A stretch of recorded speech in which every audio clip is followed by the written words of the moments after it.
I was just asking Amy, how is the lockdown going? Oh yeah, it's been all right. Luckily, we can just hang out now. So Okay, because we are in lockdown in Paris, but we can't hang out. Good. we bubbled ourselves, so we're like, Yeah. Yeah. yeah. I thought you were roommates or something. Well, we have been for like 10 years, to be fair. 10 years. Yeah, we've Oh my God. yeah. So you thought right. Okay, well, I have so many questions for you today. But I'm going to start with one that I've already asked you during a live IG before, but the moment you were answering, my phone shut down. So,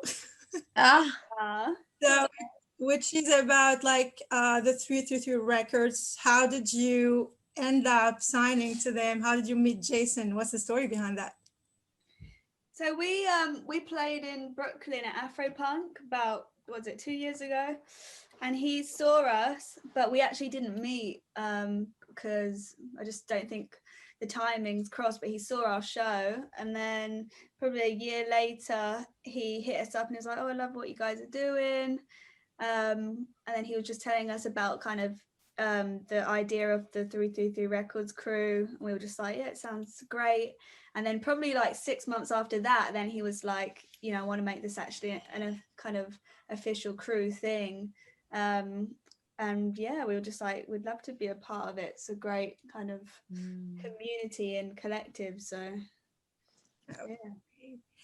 And recently you've been making so much noise, especially with the one by one collab. And it's amazing. Honestly, it's my favorite of the EP. Oh, great. I thought I was expecting that the Avi Lee would be my favorite because I'm a huge Evanescence fan, but I was like, I heard yours and it was just insane. So how did this collab happen? I think Ollie basically mentioned that we must have come on a Spotify playlist, or he discovered us via Spotify. And then he assumed we were like American or not in their world or something. And then I think they then asked Jason about us just to see if we were interested. And then we were following Ollie anyway. So then he messaged us in our inbox and said, look, because we told Jason, of course, we want to work with Bring Me, like they're really cool. And then Ollie messaged us just saying, look, I've got a song and I'd really love you to be a part of it, blah, blah, blah. Then he sent it over on Instagram, and then yeah, in 2 days we turned it around. Me and Georgia worked at home. Our friend recorded it, and then yeah, sent it off. That was it. Okay, so there's a line from these lyrics that caught my attention. It's so why you keep acting like I don't exist. And I wondered, like, to which extent you could relate to that.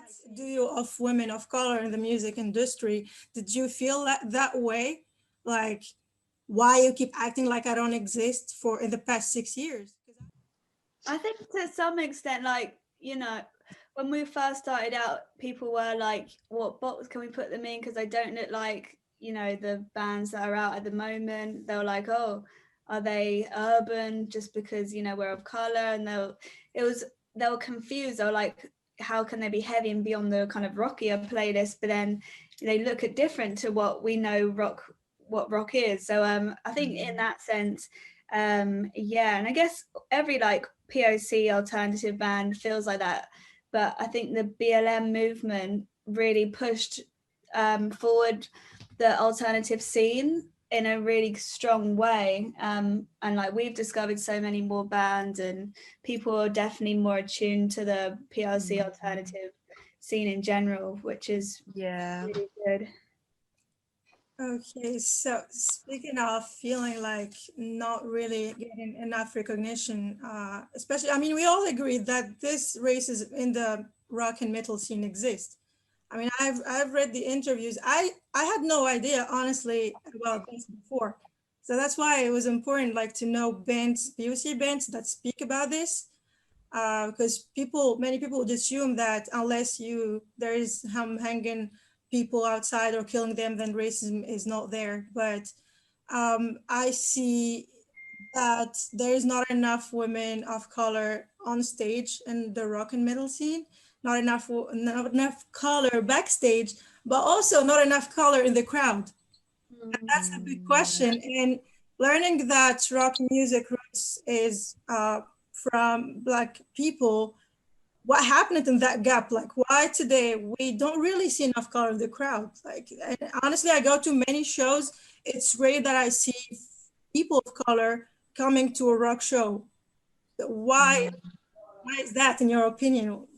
I think this, you know, people always look up to who they can see themselves in. Like, if you had more people of color performing at the festivals, you would start to see that reflect in the audience, because at our shows it's very diverse, just because we push that message forward and we are of color too. So obviously if people don't see themselves there, they probably think, like we did, you know, we might not belong here, which isn't true at all, because, you know, that's why it just needs to start at the top. So they will feel good to audience. Yeah, and also I guess you look at like Motown to the kind of really early kind of late 60s, 70s kind of garage and rock and stuff like that.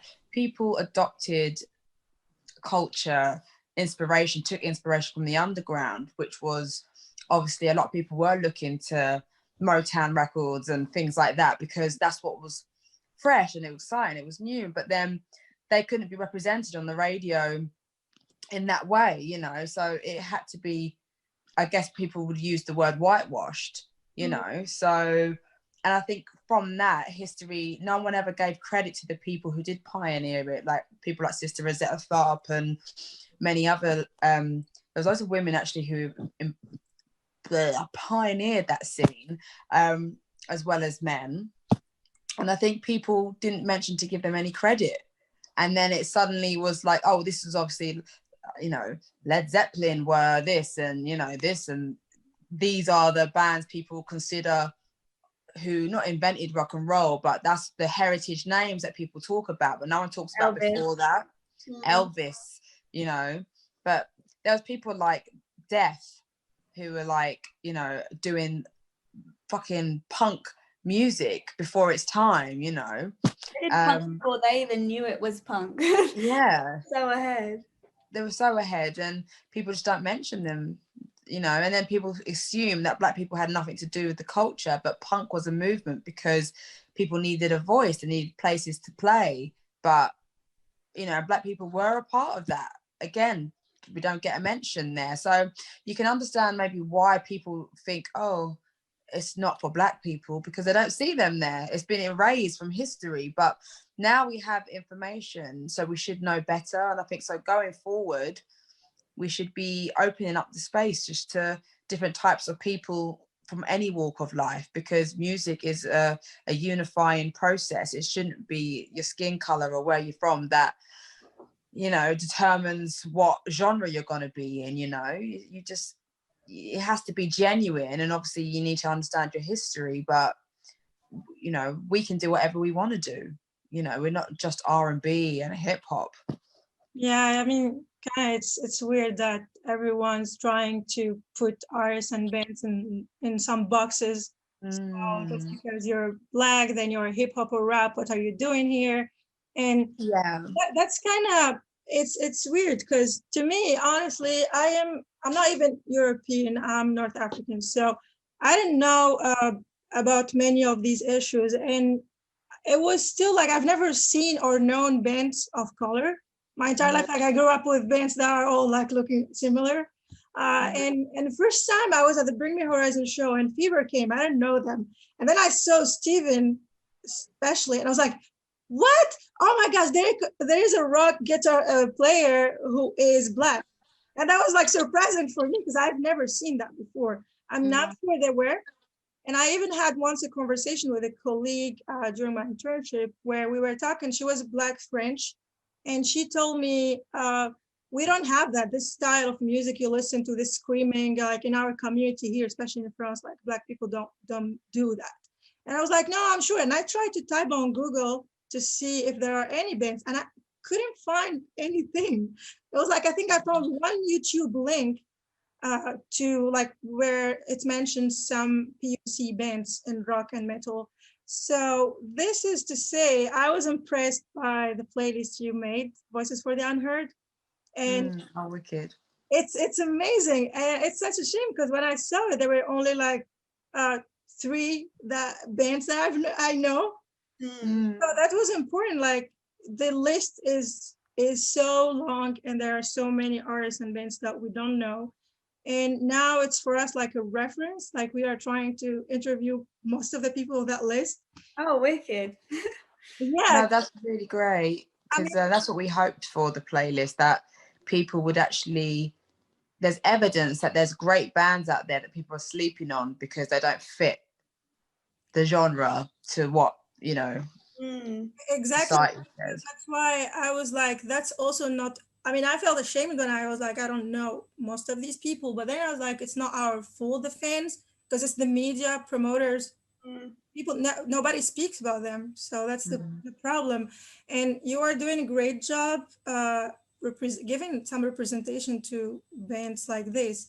But how did you make this playlist? Like, how did you get the idea first, and how did you know all of these people? I think the idea came off the back of the Black Lives Matter movement, because we were thinking like, how can we begin to try and make a difference of such a big cause? So we just thought we need to just stick to our realm and think, okay, we'll make a difference here. So we literally just went online, discovered loads of new bands, or we knew like some of them already, and just thought we need to make a playlist. So because everyone was like, how do they want to try and like make a change and learn and discover people, but all the information was everywhere. So we just thought we need to make a playlist where, you know, they're all in one place and people can just discover. They might find like their favorite band on there. That's just a really like easy and cool way to check out loads of new artists, really. And then I saw you did a show, Voices for the Unheard, on Instagram. Like, how did you work on launching it? How did we work on it? On starting it, yeah. Like how? Yeah, so that was inspired off the playlist, because we just thought, you know, we made this playlist, it's really cool, and we just wanted to like meet the bands that were on it as well, and just share stories and you know, let our audience kind of know who they are and learn about new bands and new music, and yeah, just kind of just see how their journey was in music as well. Speaking of the Black Lives Matter, I saw you did a speech about a protest that happened after the death of George Floyd. How could you tell me, like, how did you feel about that, to find yourselves making a speech about that? Like, I think it was obviously, we've never done anything like that before, and we spoke in a predominantly white area, so we had a lot of mixed emotions, because we was thinking it feels different when, you know, you're Black women standing up fighting against racism, and you're talking to a predominantly white audience, knowing that some people probably are in the middle, some people are obviously on the left, there might even be some right people there. And so we felt nervous, we felt anxious, we felt inspired in terms of to speak out and to make sure that we can educate the audience that needs it the most, you know. So it was a funny time. I think we felt, you know, it's George Floyd's death is a personal thing for a lot of Black people, you know. It's an attack on the culture. It's an eye-opener for what's really still happening. A lot of people think it's not going on, or racism doesn't exist anymore, but it's very much there. It's systemic. It's everywhere. It's in your workforce. It's in your family home sometimes, if you don't even want to believe it, but it is. And I think it was just a time for us just to understand our own history, relearn a lot of things ourselves, readdress things, and pass on the knowledge and open up the space for other people to do the same. yeah, it's such like to me that was shocking because, as I said, like I didn't know any of that before coming from another side of the world, and discovering all of that through like this, such a tragedy is just sad. Like we have to reach such point to so that people become aware, because thanks to that movement, many people started like, we should learn more, we should do better, recognize our privilege.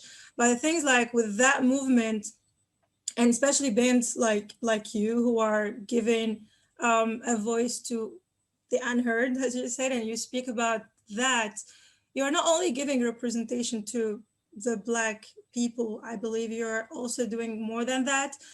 As someone like me, even I don't have the same color as you, but coming from North Africa and having like an Arab identity, I also struggle to fit, to be even among the crowd in the rock and metal scene. And only when I knew band like Fever, I stepped out and I started like not being afraid to talk to people. And because that gives like, it makes the crowd. So like when you speak about that, it makes the crowd not dare to be racist or even like reconsider their way of thinking. I've known someone who told me like, before Fever I used to be racist, and now I'm talking to someone like you know, for example. So it gives representation beyond that, because the Black Lives Matter movement came, and I think it made many people open their eyes to what's really going on, and just thinking that racism is killing people outside. It's more than that. So I have so much respect for you for doing this. There was also another point that I noticed, and I wanted to ask you about your look.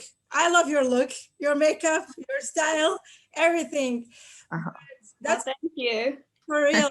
It's just amazing. I mean, I'm like, if I'm ever coming to your show, I must put on like some style like you. The makeup, You look cool. the makeup you do is insane. But there's something I learned from Hayley Williams, because you all know she's the queen of dye, and she's done those crazy looks in the past.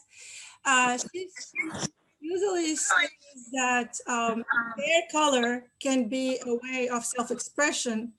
And I was seeing your look, your style, your clothes, everything is kind of unique, and everything is not like basic or normal.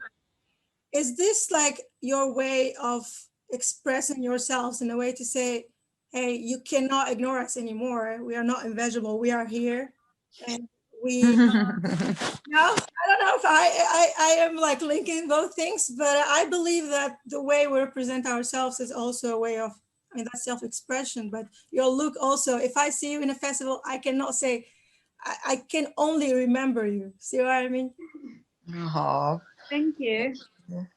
Yeah, I think, to be honest, the fashion aspect of it was a natural progression with the music. So as we were writing more songs and discovering our sound and kind of owning our craft, I think the clothes, we started sewing and DIYing our stuff because it felt like a natural progression with the music.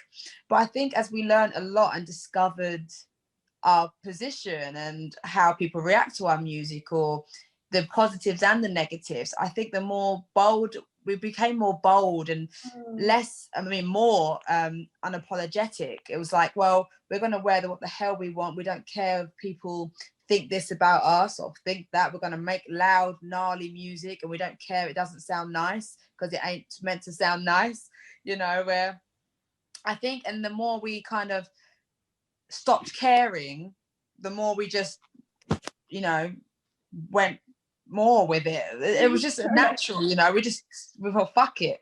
That's exactly it. Because sometimes we're aware that we are expressing ourselves. That was your way of saying, I don't care about what you think about me. I'm gonna show up like that. Yeah, we were just like, fuck it. Yeah, I mean, I understand that. I've done my hair once like half colors, and I was like, I don't care what people think. I'm like that. Yeah. Yeah, and I hope one day you launch your own brand of clothing, because like people would We buy will. those clothes. On the cards. So I've got some fan questions for you. And so I'm gonna start with Ethan is asking, what are your inspirations for your future music? for our future music, I guess just still be, I think we just love just going with the flow. When we write, we just, what naturally feels good to us is what will come out. We won't like try and do something that doesn't necessarily feel right. So we'll write something and then we'll both just be like, yeah, this is it. But if we're not, we won't release it because it just, you know, we won't ever kind of try and fit in with anything because it's just not fun that way. You just got as we say, genre is dead. So we're even fans now are tired of seeing artists being put in labels and boxes, categories. Many artists and bands suffer from that. Even it affects their mental health. I've seen bands and artists just being attacked just for changing the style, or simply they are doing what they want to do, expressing themselves through music, and people always expect a specific style.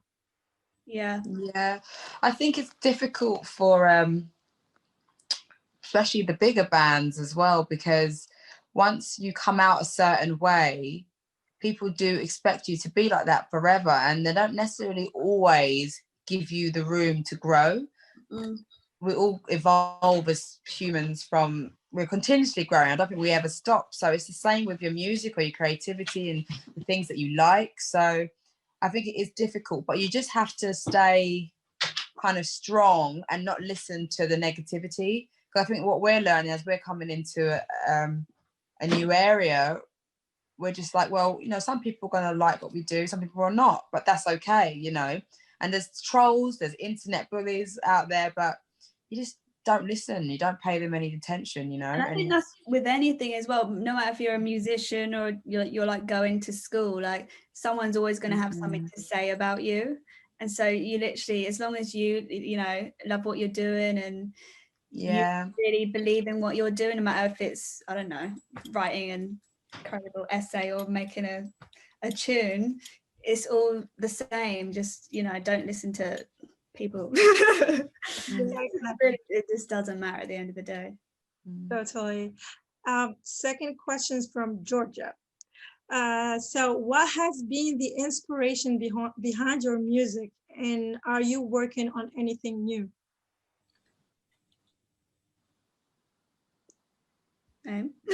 That's it.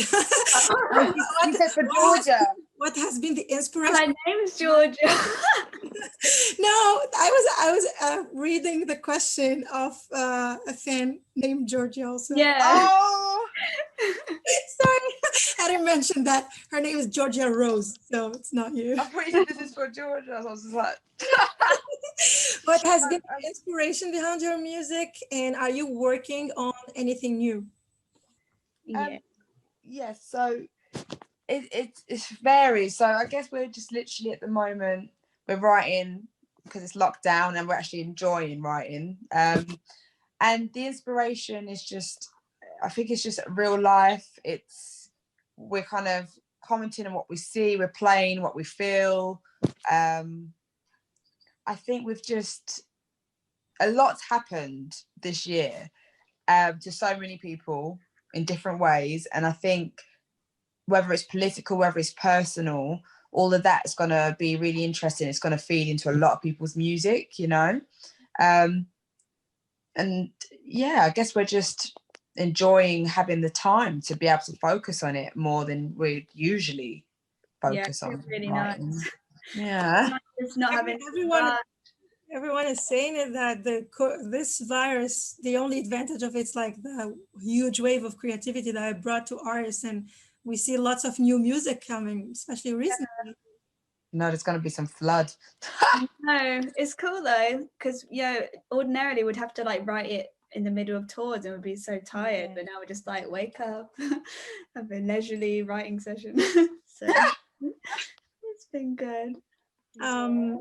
So next question, Kira asking, how does it feel growing to fame so quickly? And how does it feel to work with people like Fever 333 and Bring Me the Horizon? I wouldn't say we've got there yet. And it definitely wasn't quick. And it wasn't quick, yeah. No, we've been a band for a long time. And you know, we're still a relatively new small band. But yeah, but I don't know. We've been very lucky to have big people support us, and go on like amazing tours, you know. So we've just been, yeah, really lucky to have those opportunities. Yeah. I mean, when I saw the announcement, that was surprising because nobody was seeing it coming because we just didn't expect it. But that entire EP of Bring Me the Horizon was actually surprised because I didn't expect them to work with Emily. I didn't expect them to work with Baby Metal. But for you, I was like, oh my gosh, I just want to see their first reaction when they first got the request to join Bring Me the Horizon on that collab. I mean, because we were so happy about it. We were really just, it's really cool for obviously a massive band like Bring Me to even discover a smaller band like us and then have us on the EP. Like, it's such it's an amazing thing to be able to do. And you know, we'd love it if we were ever in that position that we'd think we'd do the same. Like, because sometimes it's a numbers game for people. Sometimes people are just interested in the big stats and blah blah blah blah. So it doesn't matter if I prefer the music of this smaller band. This band's bigger, so I'm going to go with that. But I like that they didn't obviously have any of that in mind. It was just like, we're going to pick people who we think are right for these songs, and that's how it should be, to create the best possible version of your songs, you know. Exactly. And I believe really that this is a huge, I was so happy for you because I know like you deserve this. You are super talented, and that's not a compliment, that's a fact. And so just all they did was giving you an opportunity like to be to expose you or show you to a bigger audience. So that's what you need. And after all, people will listen. If they like, they will continue following you. If they don't like, then that's it. Exactly. I can't wait to see you performing that song live with Bring Me the Horizon. So I hope when touring is back, we'll see. Yeah, be cool. So there is Tiffany asking, what is your dream tour lineup? Tour lineup. Who's headlining? We, us, or someone else? You choose. Well, if it's a dream tour lineup, it's gonna have to be bigger people, isn't it? A festival. It's so hard to pick like two. We can have like a festival lineup. Probably have like Fever because they're just crazy live. So good. Yeah. Bring Me, obviously, because that would be insane too. Horror would be incredible. Missy Elliott. Runway would be sick. Yeah, and Missy Elliott. Missy Elliott would be killer. There's loads of people we're probably missing now. Like Ash Nico would be really cool. Yeah, Rico Nasty. Loads of people. I'm getting a phone call. We're terrible on the spot. Yeah, I can't even think right now. There's probably loads of people that Baby Metal might be fun as well. Yeah, there's probably quite a lot. I don't know. I know it's hard. It's funny because when Lollapalooza Festival was announced, I tried like to do my own lineup, like dream lineup. So I took the poster and I just like photoshopped it and I put all my favorite bands there. And everyone was like, I would absolutely buy that. So I think you should do that. maybe this will bring new inspirations. We will, Wanda. Oh, FK Twigs should be sick. I was literally thinking Twigs. Should bring the whole dance. That would be crazy. Okay, then we can move to the other question. I'll let you imagine your dream lineup. So Jason, not Jason Alan Butler. Okay. Jason is asking, what other bands or musicians would you like to work with? Horror. Missy. I'd love to do something with Missy. It would be good, wouldn't it? Missy Elliott would be sick. Rico Nasty. Tom Morello. The Prodigy would have been sick. So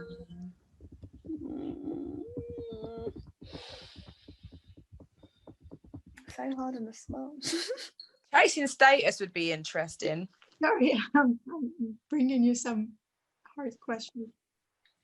Timberland. Who's sick? Dr. Dre. Maybe someone like Skrillex and just really do like hardcore electronic. Yeah, that would be cool. I think we're quite, there's a lot of people that we'd like to work with. We do have a little tick list. Chloe and Halle. Yeah, that'd be fun. It varies really. I think we're quite open. I think, we can delve into something a bit heavier, but then we also do like the flip side of things, and just to make that joining different genres or different types of music together is what we love doing. So we'd probably go anywhere. It could be anywhere. Like we could do something with Twigs, we could do something with Slipknot. Do you know what I mean? Like it doesn't matter. We're up for it. Okay. Well, I'm sure the future is bright for you, to be honest. I mean, seeing the way things went, that's surely not luck, because to be honest, like for a band that like it's been 6 years since you are in this industry, but like till this year, and you started getting the recognition you deserve, and I'm just super happy for you. And I hope also that other bands, the ones that exist on the playlist, gets also the recognition they deserve, because it's time to stop seeing this industry as just like limited to color of skin. I mean, and also my dream, honestly, is to see a more mixed crowd. Not just color, but more diverse in general. Yeah. Basically, just like non-male. Like men obviously are more than welcome, and don't get me wrong, like that's great, but we're saying it doesn't have to be just a male dominated if we had a mix.